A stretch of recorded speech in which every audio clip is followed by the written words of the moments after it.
Yazdan voice کے ناظرین کو السلام علیکم۔ ناظرین، قارون حضرت موسیٰ علیہ السلام کا چچا زاد بھائی تھا۔ قارون حضرت موسیٰ علیہ السلام کے چچا یسہر کا بیٹا تھا۔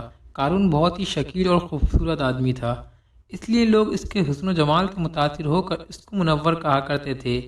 اس کے ساتھ ساتھ اس میں یہ کمال بھی تھا کہ وہ بنی اسرائیل میں توریت کا بہت بڑا عالم اور بہت ہی ملنسار اور بااخلاق انسان تھا، اور لوگ اس کا بہت ہی ادب و احترام کیا کرتے تھے۔ اور اس نے حضرت موسیٰ علیہ السلام کا دین بھی قبول کر لیا تھا۔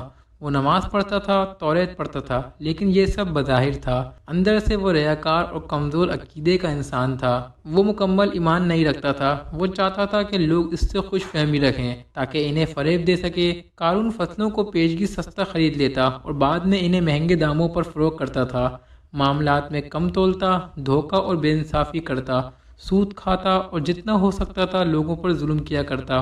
اسی قسم کے کاموں سے بہت زیادہ دولت اکٹھی کر لی تھی اور اسے ہر چیز سے زیادہ عزیز رکھتا تھا۔ قارون خدا پرست نہ تھا بلکہ دولت پرست تھا، اور بے شمار دولت اس کے ہاتھ آتے ہی اس کے حالات میں ایک دم تبدیلی پیدا ہو گئی اور سامری کی طرح منافق ہو کر حضرت موسیٰ علیہ السلام کا بہت بڑا دشمن ہو گیا اور اعلیٰ درجے کا متکبر اور مغرور ہو گیا۔ قارون اپنی دولت عیش و عشرت میں خرچ کرتا تھا۔ اس نے اپنے لیے بہت عمدہ محل بنایا اور ان کے در و دیوار کو سونے اور مختلف قسم کے جواہرات سے مزین کیا، حتیٰ کہ اپنے گھوڑوں اور اونٹوں کو سونے اور جواہرات سے مزین کیا۔ قارون کے پاس سینکڑوں غلام اور کنیزیں تھیں، اور وہ ان کے ساتھ برا سلوک کرتا تھا اور انہیں مجبور کرتا کہ اس کے سامنے زمین پر گر پڑیں اور اس کے پاؤں کو بوسہ دیں۔ جب اللہ تعالیٰ کی طرف سے زکوٰۃ کا حکم نازل ہوا تو اس نے حضرت موسیٰ علیہ السلام کے روبرو یہ عہد کیا کہ وہ اپنے تمام مالوں میں سے 1000واں حصہ زکوٰۃ نکالے گا، مگر جب اس نے مالوں کا حساب لگایا تو ایک بہت بڑی رقم زکوٰۃ کی نکلی۔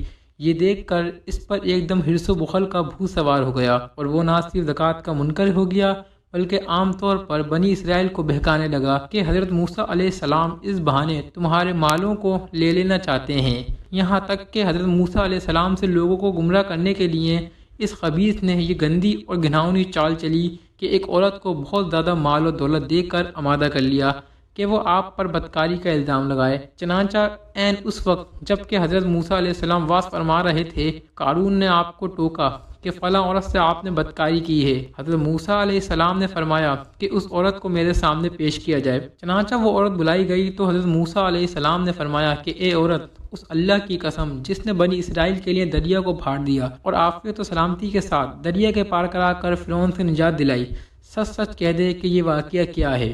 حضرت موسیٰ علیہ السلام کے جلال سے عورت سہم کر کانپنے لگی، اور اس نے مجمع عام میں صاف صاف کہہ دیا کہ اے اللہ کے نبی، مجھ کو قارون نے کثیر دولت دے کر آپ پر بہتان لگانے کے لیے آمادہ کیا ہے۔ اس وقت حضرت موسیٰ علیہ السلام عبدیدہ ہو کر سجدہ شکر میں گر پڑے، اور بحالت سجدہ آپ نے یہ دعا مانگی کہ یا اللہ، قارون پر اپنا قہر و غضب نازل فرما دے۔ پھر آپ نے مجمع سے فرمایا کہ جو قارون کا ساتھی ہو وہ قارون کے ساتھ ٹھہرا رہے، اور جو میرا ساتھی ہے وہ قارون سے جدا ہو جائے۔ چنانچہ 2 خبیثوں کے سوا تمام بنی اسرائیل قارون سے الگ ہو گئے۔ پھر حضرت موسیٰ علیہ السلام نے زمین کو حکم دیا کہ اے زمین، تو اس کو پکڑ لے، تو قارون ایک دم گھٹنوں تک زمین میں دھنس گیا۔ پھر آپ نے دوبارہ زمین کو حکم دیا تو وہ کمر تک زمین میں دھنس گیا۔ یہ دیکھ کر قارون رونے اور بلبلانے لگا اور قرابت اور رشتہ داری کا واسطہ دینے لگا، مگر آپ نے اس کی کوئی بات نہ سنی، یہاں تک کہ وہ بالکل زمین میں دھنس گیا۔ 2 منحوس آدمی جو قارون کے ساتھی تھے لوگوں سے کہنے لگے کہ حضرت موسیٰ علیہ السلام نے قارون کو اس لیے دھسا دیا ہے کہ تاکہ قارون کے مکان اور اس کے خزانوں پر خود قبضہ کر لیں۔